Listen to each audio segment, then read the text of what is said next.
تو ان کی آبادی نیوزی لینڈ میں رہنے والے لوگوں سے تقریباً 10 گنا زیادہ بنتی ہے۔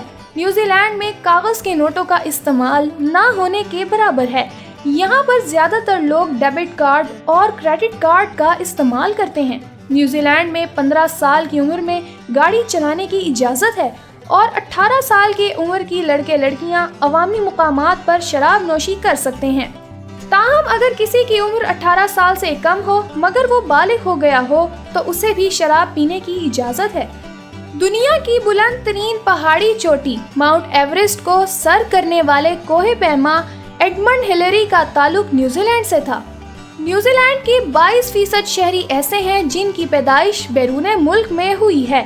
اگر آپ نیوزی لینڈ کی شہریت حاصل کرنا چاہتے ہیں تو بس ایک کام کیجئے، جلدی سے نیوزی لینڈ کے دونوں نیشنل اینتھمز کو یاد کر لیں، امیگریشن کے افسران کو دونوں قومی ترانے سنائیں تو آپ نیوزی لینڈ کے شہری بن جائیں گے۔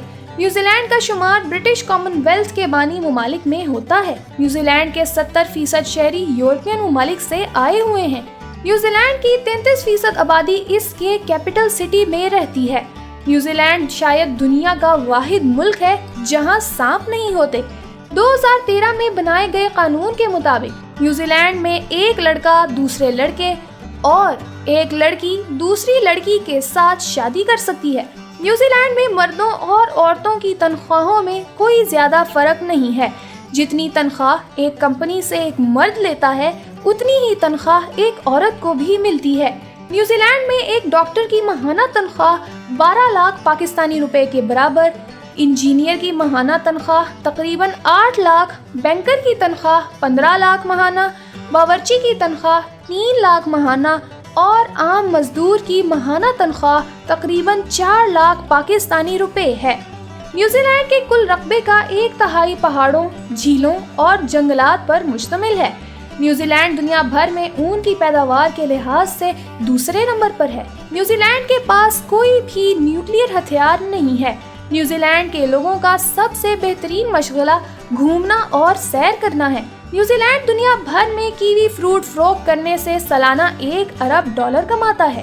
نیوزی لینڈ کا دنیا میں کسی بھی ملک کی آبادی سے موازنہ کیا جائے تو یہاں پر سب سے زیادہ لوگوں کے پاس اولمپک گولڈ میڈلز ہیں۔ نیوزی لینڈ کا شمار اپنے رقبے کے لحاظ سے کم آبادی والے ممالک میں پہلے نمبر پر ہوتا ہے۔ نیوزی لینڈ دنیا کا واحد ملک ہے جہاں سب سے کم کرپشن ہوتی ہے۔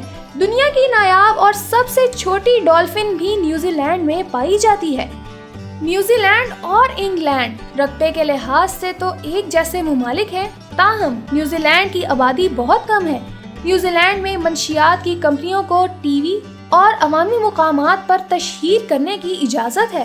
نیوزی لینڈ میں ایک ایسا ایئرپورٹ بھی ہے جو ہوائی جہازوں اور ریل گاڑیوں دونوں کے لیے استعمال ہوتا ہے۔ امریکہ کی طرح نیوزی لینڈ میں بھی جنسی فلموں کو بنانے کی مکمل آزادی ہے۔ نیوزی لینڈ کی آمدنی کا ایک بڑا حصہ اسی شعبے سے حاصل ہوتا ہے۔ یہ ملک قدرتی معدنیات سے بھی مالا مال ہے۔ سونے، تانبے اور چاندی کے پہاڑ ہیں، لیکن عوام حکومت کو پہاڑوں کو چھیڑنے نہیں دیتے۔ یہ نیوزی لینڈ کو قدرتی شکل میں دیکھنا چاہتے ہیں۔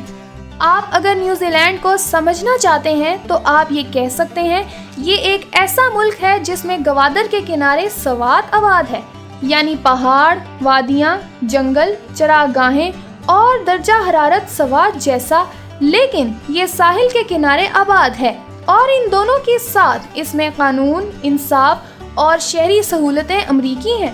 یہ لوگ چمڑے سے کام لینے کے بھی ماہر ہیں۔ چمڑا رنگنا اور اس سے مصنوعات بنانا ان پر بس ہے۔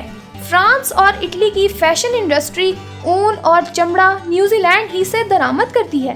یہ لوگ ایکسٹریم سپورٹس کے ماہر بھی ہیں۔ ملک کے زیادہ تر شہروں میں جہازوں سے چھلانگ لگانے، اسکوبا ڈائیونگ، سمندری لہروں پر سرفنگ، انسان کو ٹانگوں سے باندھ کر پہاڑ سے نیچے گرانے، شارک مچھلیوں کے درمیان چھوڑنے والے سینکڑوں مراکز ہیں۔ آپ کو جگہ جگہ گرم غباروں میں سفر کروانے، گیند میں بند کر کے پہاڑی ڈھلوانوں سے دھکا دینے اور پیراگلائیڈنگ کے سینٹر بھی ملتے ہیں۔ یہ آبشاروں اور ندیوں کی سرزمین بھی ہے۔ آپ کسی طرف نکل جائیں، آپ کی پانی سے ملاقات ضرور ہوگی۔ جون جولائی نیوزی لینڈ میں سردی کے مہینے ہیں، ملک کا جنوبی حصہ ان مہینوں میں برف میں دفن ہو جاتا ہے۔ شمالی جزیرے میں برف نہیں پڑتی، لیکن سردی ٹھیک ٹھاک ہوتی ہے۔